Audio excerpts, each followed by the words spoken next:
Om Swastiastu. Assalamualaikum warahmatullahi wabarakatuh.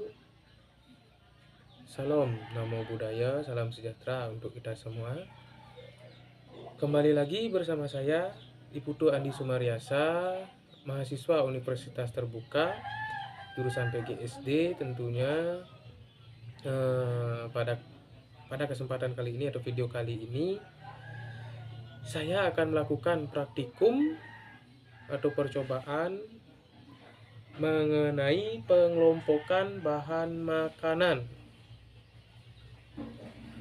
yang dimana tujuan pada praktikum kali ini yang pertama yaitu dapat mengelompokkan bahan makanan berdasarkan kandungan zat gizinya. Jadi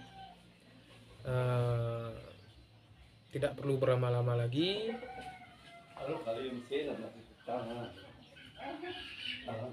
Mari kita lanjut menuju ke bahan-bahan yang akan kita gunakan pada praktikum kali ini. Baik, pada praktikum kali ini seperti yang bisa kalian lihat, ada berbagai macam jenis bahan makanan yang sudah saya siapkan. Yang pertama ada nasi,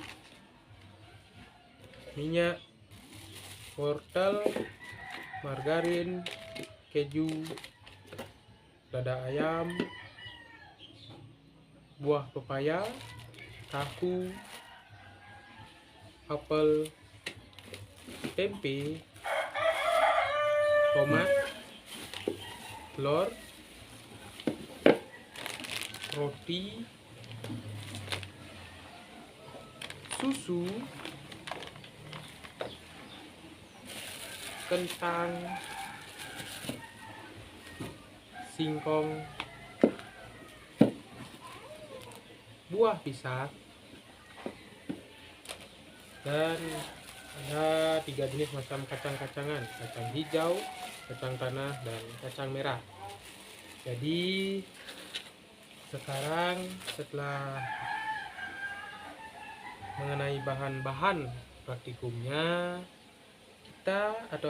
saya akan melakukan yang namanya pengelompokan masing-masing bahan-bahan makanan ini menjadi kelompok karbohidrat, protein, lemak, dan vitamin. Baik, tanpa berlama-lama lagi, saya akan mulai mengelompokkan kepada masing-masing kelompoknya.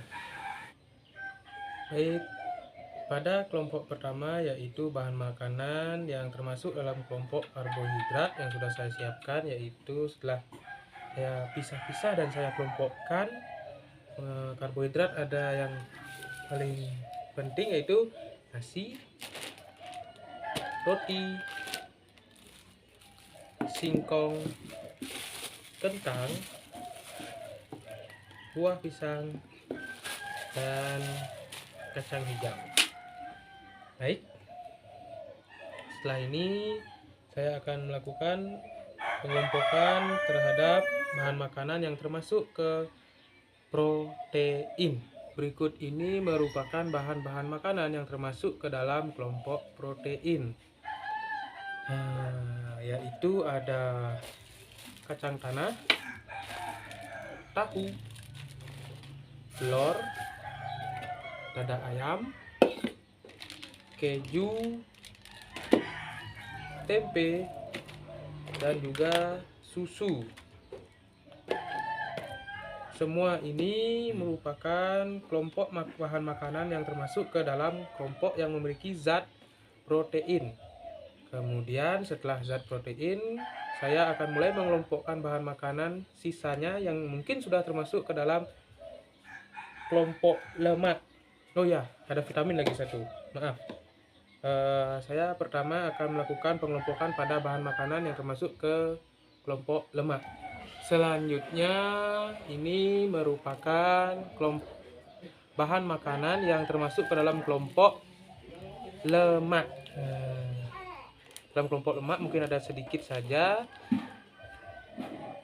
karena bahan makanan yang terdapat lemak di dalamnya itu mungkin sedikit yang saya peroleh pada kesempatan kali ini, yaitu ada mentega atau margarin, minyak goreng, dan kacang tanah.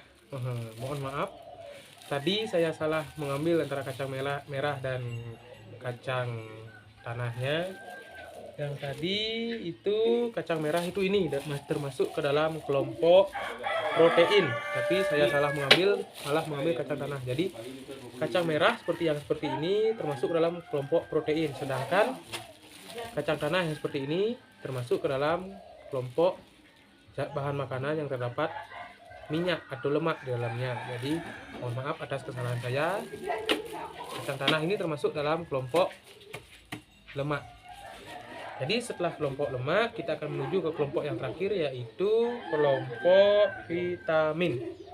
Ya.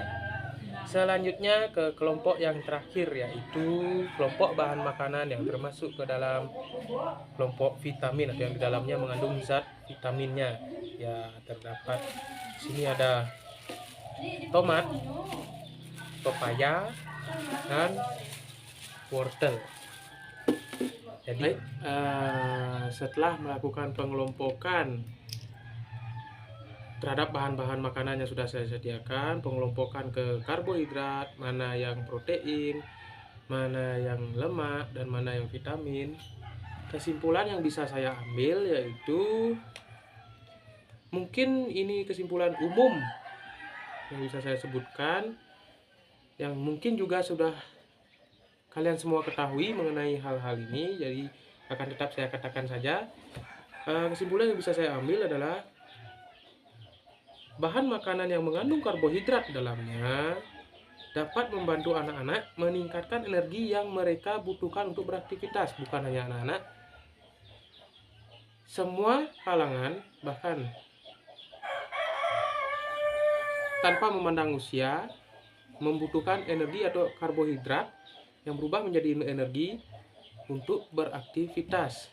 Sedangkan protein yang terdapat pada kacang-kacangan, daging, ikan, telur, itu sangat membantu membangun otot dan jaringan pada tubuh anak-anak. Kemudian berbicara mengenai lemak yang kita dapat temukan pada seperti contohnya tadi itu margarin, minyak goreng, kacang-kacangan seperti kacang tanah itu atau daging-daging yang berlemak, itu jika mengkonsumsi bahan-bahan makanan yang mengandung lemak harus dibatasi agar tidak menyebabkan masalah kesehatan. Tapi apakah lemak termasuk berbahaya? Berbahaya jika dikonsumsi terlalu berlebihan. Apakah ada hal-hal baik jika kita mengkonsumsi lemak? Ada. Lemak itu juga berubah jika setelah dikonsumsi itu bisa berubah menjadi pengganti energi yang disediakan oleh karbohidrat juga. Kemudian mengenai vitamin berperan penting dalam menjaga kesehatan atau imun tubuh manusia, meningkatkan daya tahan tubuh. Seperti yang kalian ketahui, vitamin itu terdapat banyak pada buah-buahan, sayur-sayuran, produk-produk hewani, dan mungkin yang paling sering atau yang paling berguna dikonsumsi untuk tubuh sebenarnya itu adalah vitamin C yang terdapat mungkin dalam tomat, jeruk.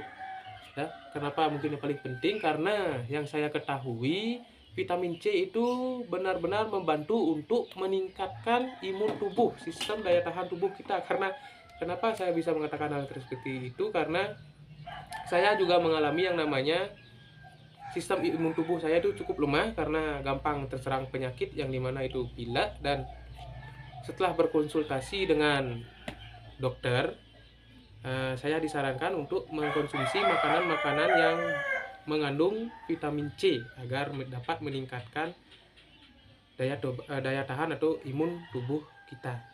Jadi sekian kesimpulan pada praktikum pengelompokan bahan makanan kali ini. Saya mohon maaf jika masih banyak salah kata yang saya ucapkan. Jadi terima kasih telah menonton. Baik, Setelah tadi saya melakukan praktikum mengenai pengelompokan bahan-bahan makanan, sekarang pada video selanjutnya ini saya akan melakukan pengelompokan sayur-sayuran atau praktikum mengenai pengelompokan sayur-sayuran yang mempunyai tujuan yaitu mengelompokkan sayuran berdasarkan macamnya. Jadi pada sayur itu ada beberapa jenis kelompok atau macam. Yang pertama sayur umbi-umbian, yang kedua kacang-kacangan, yang ketiga sayur buah, yang keempat sayur bunga, dan yang terakhir itu sayur dedaunan. Jadi saya akan mengelompokkan sayur menurut kelima jenis atau macam kelompok tersebut. Sebelum itu bisa kalian lihat di sini sudah saya sediakan berbagai jenis macam sayur.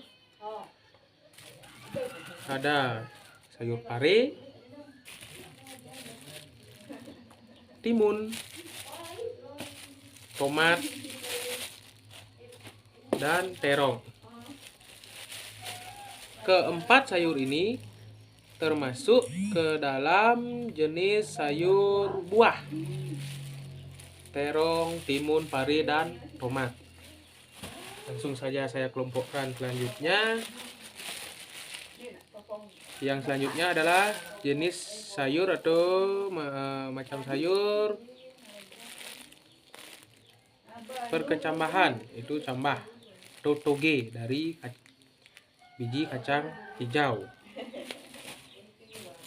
Selanjutnya kelompok sayur umbi-umbian, ada kentang, singkong, dan juga wortel. Ketiga jenis sayur ini termasuk ke dalam sayur jenis umbi-umbian. Selanjutnya yang ini kembang kol, termasuk ke dalam jenis sayuran bunga. Dalam jenis sayuran bunga saya cuma mendapatkan satu jenis saja. Selanjutnya ke jenis sayur dedaunan.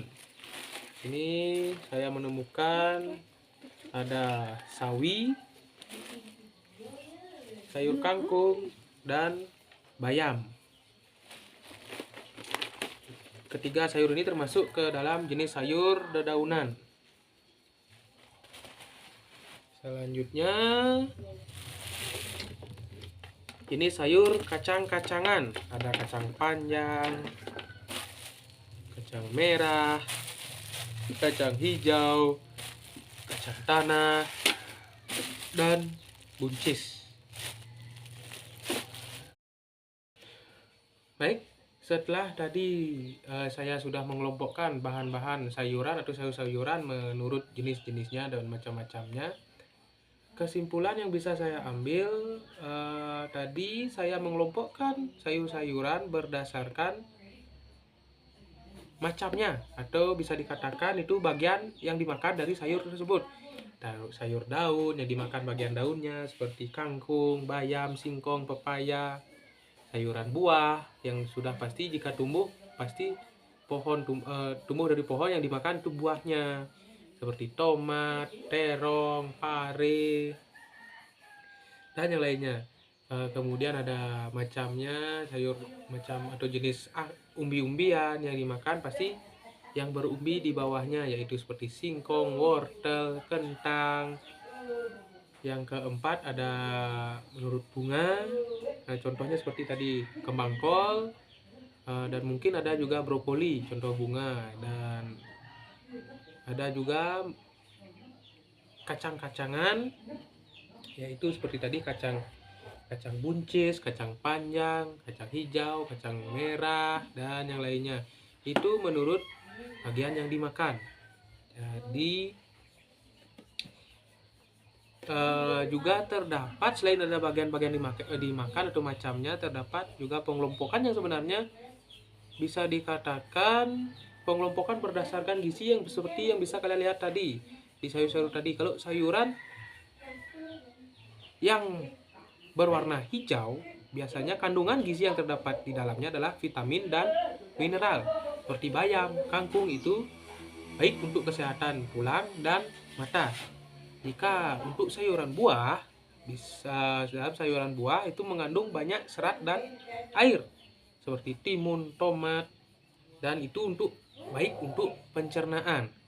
Sedangkan sayuran umbi dan mungkin ada kacang-kacangan itu mengandung karbohidrat seperti wortel, kentang, kacang tanah, kacang merah itu mengandung karbohidrat.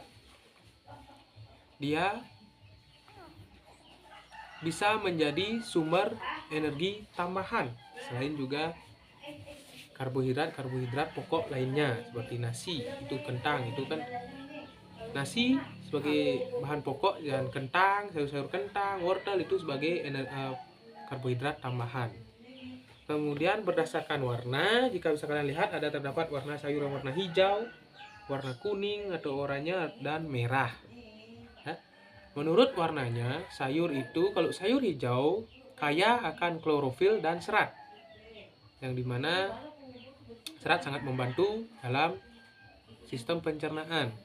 Yang sayur berwarna kuning dan oranye itu mengandung beta karotin yang sangat baik untuk kesehatan mata. Dan yang terakhir, sayur berwarna merah yang mengandung antioksidan seperti tomat. Dia seperti likopen yang berisikan antioksidan seperti likopen yang baik untuk kesehatan jantung.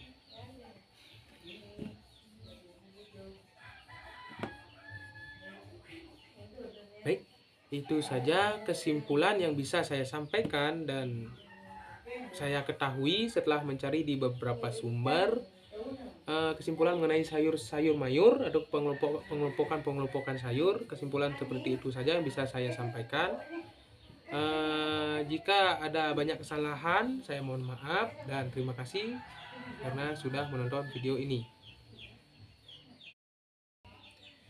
Baik, itu tadi mengenai pengelompokan bahan makanan dan sayur-sayuran. Jadi pada kegiatan praktikum berikutnya ini saya akan berusaha untuk menyiapkan makanan 4 sehat 5 sempurna dari bahan-bahan yang sudah saya siapkan, sayuran dan bahan-bahanan makanan seperti tadi, seperti dada ayam, minyak, margarin, sayur-sayuran seperti tadi. Saya akan berusaha untuk menyiapkan bahan-bahan makanan agar bisa menyediakan atau membuat makanan 4 sehat 5 sempurna. Jadi silahkan ditunggu. Ya, inilah hasil masakan dari bahan-bahan praktikum tadi, yaitu masakan 4 sehat 5 sempurna. Ada nasi, sayur-sayuran rebus, tahu nyat-nyat, tempe goreng, pare goreng telur, telur goreng, ote-ote jagung, dan oseng dada ayam. Jadi ini dia makanan 4 sehat. Oh, ada susu juga dan buah. Baik, sekian praktikum masakan 4 sehat 5 sempurna. Mengenai bahan-bahan dari masakannya dan mengenai jenis makanannya akan saya tulis pada lebih lengkap pada LKP. Sampai ketemu kembali.